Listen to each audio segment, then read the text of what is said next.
தமிழகத்தில் இந்தி திணிப்பு எதிர்ப்பு போராட்டம் தீவிரமாக நடந்த காலம். பலர் நினைப்பது போல அப்போது எம்ஜிஆர் போராட்டத்தில் கலந்து கொள்ளவில்லை என்பதற்காக சிலர் அவரை விமர்சித்தனர். ஆனால் உண்மை என்ன தெரியுமா? திமுக தலைமையே கலைஞர்களுக்கு விலக்கு கொடுத்தது. கலைஞர்கள் சிறையிலே போய்விட்டால் நம் கலைத்துறை 15 ஆண்டுகள் பின்தங்கிவிடும் என்று அண்ணா தெளிவாக கூறினார். எம்ஜிஆரும் அண்ணாவின் முடிவை மதித்து போராட்டத்தில் நேரடியாக கலந்து கொள்ளவில்லை. ஆனால் அதற்கு முன்பே எம்ஜிஆர் சிறை சென்றிருந்தார். இந்த விஷயம் பொதுவாக அதிகம் பேசப்படாத ஒன்று.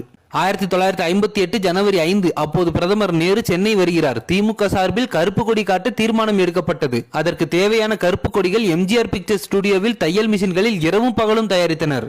போராட்ட தினத்துக்கு 2 நாட்கள் முன்னதாகவே எம்ஜிஆர் நள்ளிரவில் கைது செய்யப்பட்டார். அவருடன் KR Ramasamy, TV Narayanasamy, SS Rajendran உள்ளிட்ட பலரும் கைது.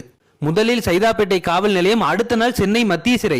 எம்ஜிஆர் அப்போது ஏற்கனவே ஒரு சூப்பர் ஸ்டார். ஆனால் சிறைச்சாலையில் கிடைத்தது சிவப்பு அரிசி சோறு, மண்பானை தண்ணி, இருமூளை அறை, மூளையில் 2 சட்டி, அதுதான் கழிப்பிடம். அனைவரும் சாப்பிட முடியாமல் அவதிப்பட்டார்கள். ஆனால் எம்ஜிஆர் ஒரு குறையும் சொல்லாமல் சாப்பிட்டார், சகித்துக் கொண்டார். பணம் வந்தால் சொகுசு வாழ்க்கை வாழ்வது போல கஷ்டம் வந்தால் அதை சகித்துத்தான் கடக்க வேண்டும் என்பது அவரது நம்பிக்கை. சிறைக்கு வெளியே ரசிகர்கள், கட்சியினர் பலம் உணவு அனுப்பினார்கள். ஆனால் எம்ஜிஆர் முதலில் அனைத்து கைதிகளுக்கும் பகிர்ந்துவிட்டு கடைசியில் இருந்ததை மட்டும்தான் சாப்பிடுவார்.